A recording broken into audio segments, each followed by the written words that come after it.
Hello everyone and good morning.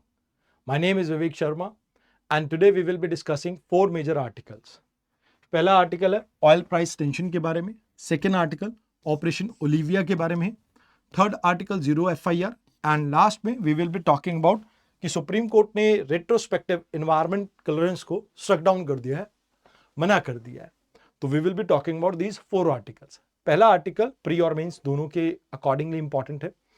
आज एक question है आपसे, आपने कमेंट सेक्शन में बताना है ओपैक में कौन कौन सी कंट्रीज आती है और ओपैक प्लस में कौन कौन सी कंट्रीज आपकी आती हैं.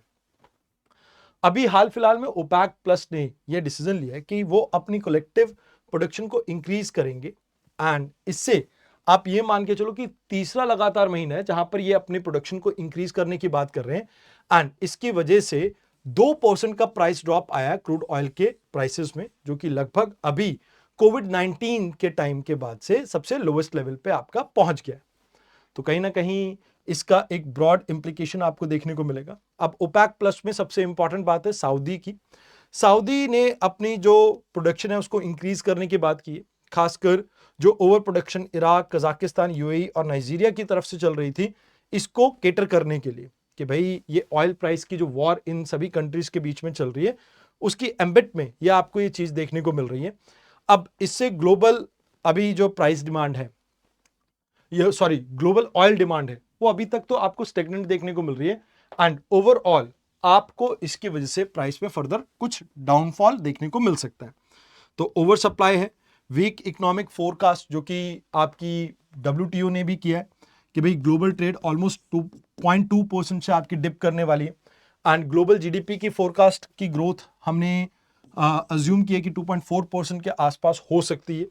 तो कहते हैं कि भाई देखो काफी सारी चीजें हैं जो इसको जिसके वजह से ये आपको प्राइस ड्रॉप देखने को मिल रहा है. पहली चीज तो ये कि जो इकोनॉमीज है वो अच्छा परफॉर्म नहीं कर रही है.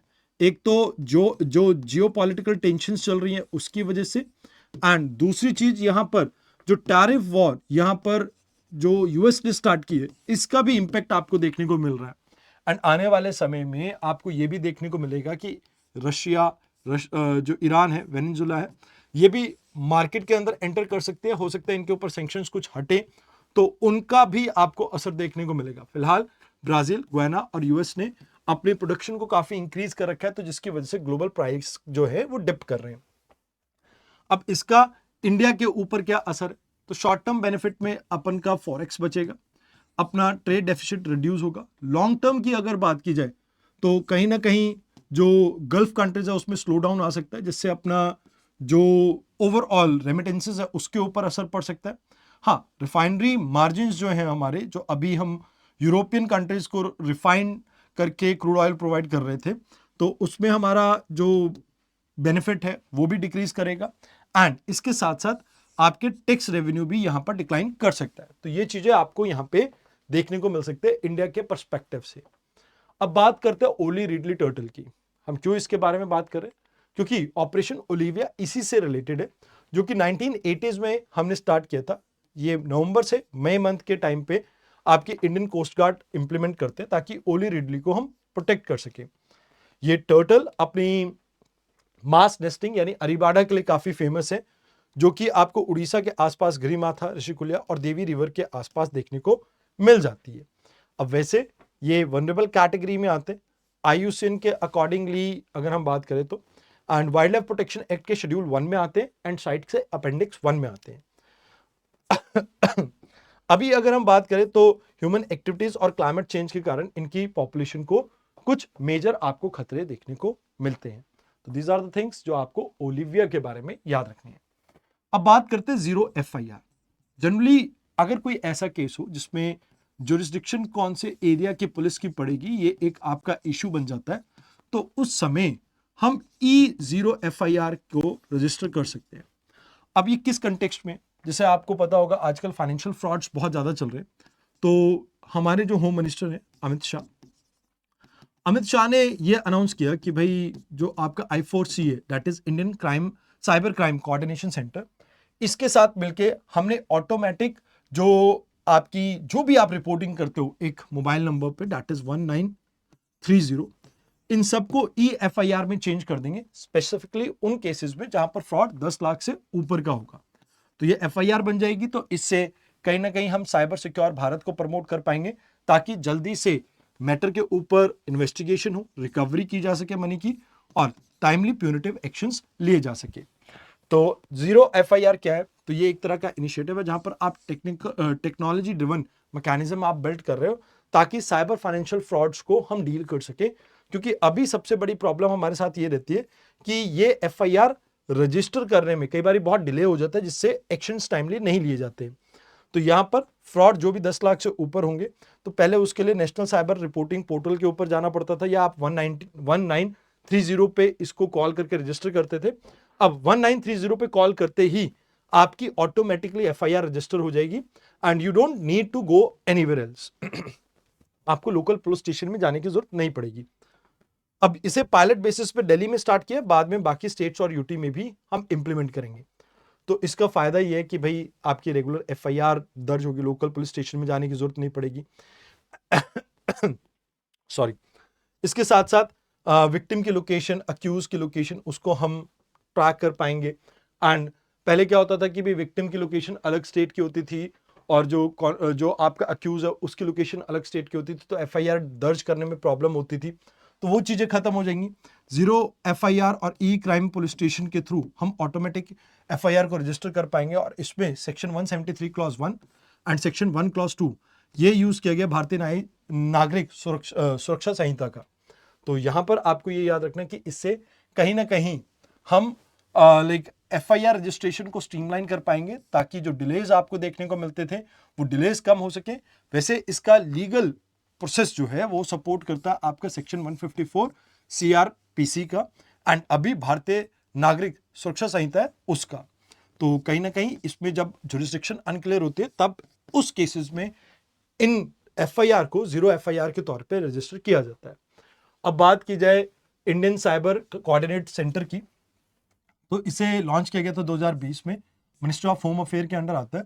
इंडिया के साइबर क्राइम से रिलेटेड जितने भी इश्यूज हैं उनको इंटीग्रेटेड और कॉम्प्रिहेंसिव मैनर में ये डील करता है। तो आप ऑनलाइन कोई भी आपके साथ फ्रॉड होता है तो उसके लिए आप यहाँ पे रजिस्टर कर सकते हैं।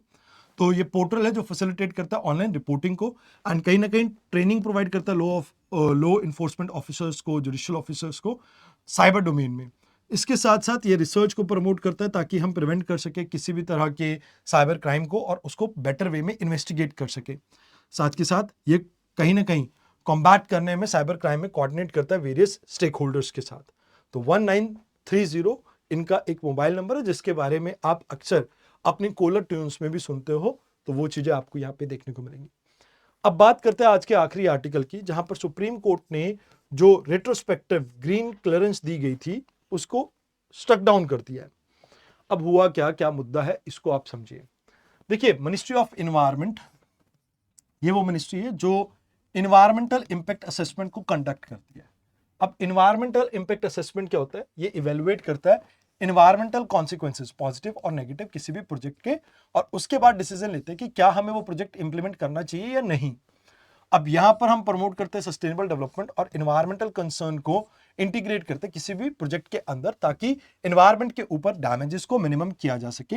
और इसकी legal backing environmental protection act 1986 के अंडर आपको देखने को मिलती है।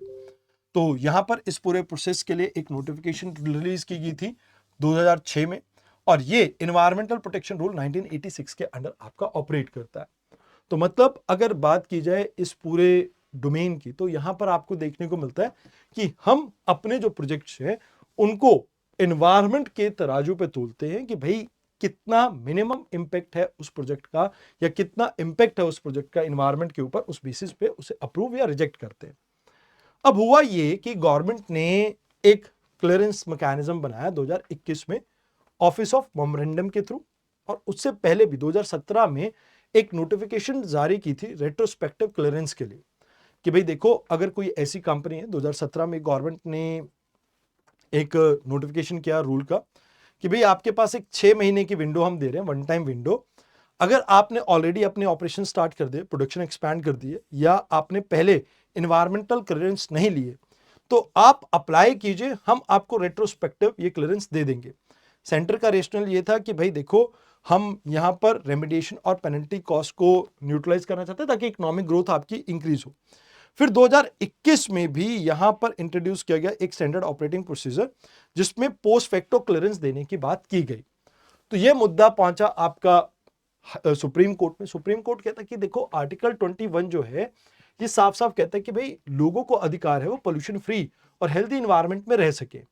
एंड आर्टिकल 14 जो है वो राइट टू इक्वालिटी की बात करती है और यहां पर स्पेशल एक्सेप्शन नहीं हो सकता किसी भी वायलेटर के लिए।